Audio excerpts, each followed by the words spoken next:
Just giving your thoughts on the overall European VC market. We're seeing, I guess, continued de-equitization of the listed tech sector. Can you talk about the European VC market as a means to get exposure to innovative technology businesses?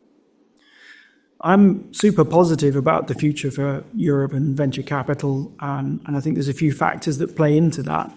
One is that we've seen Europe as an ecosystem for venture maturing. When we listed in 2016, we're about 20 billion of scale in terms of the market in Europe.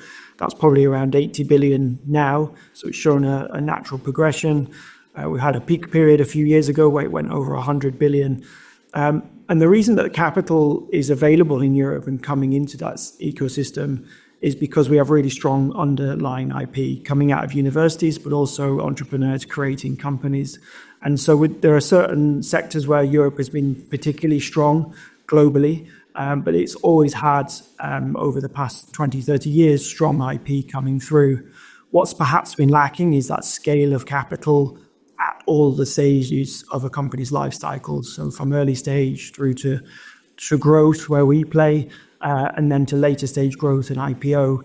What's important is to have that consistency. And at the moment, there is a gap to capital that persists at the stage where we are in that Series B early growth stage. And I think, therefore, it's important that we see more capital being unlocked. And I'm positive to see that the discussions around pension reforms and such like are having an impact in terms of at least momentum and perception, but gives us a sense that the capital will start to come.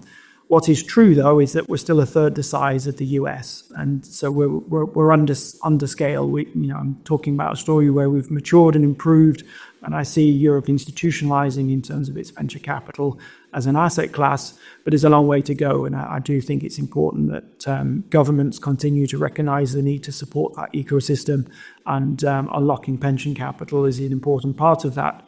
But it isn't just an altruistic unlocking pension capital for the sake of supporting our ecosystem. This is about returns, and venture has proven that it can generate strong returns higher than public markets, even after costs, and it's diversified in terms of the asset class relative to other asset classes and how it performs, and therefore it should be part of a diversified portfolio. And I think ultimately Molten can be seen as a portfolio approach where you buy shares in Molten because you're thinking about it in the round of an entire portfolio, and we're giving access to the asset class with daily liquidity. So for me, we'll have done our job well when we'll have generalist fund managers not necessarily needing to understand every underlying company, but just understanding that this is institutional and that they can buy a share in Molten to get access to the VC space.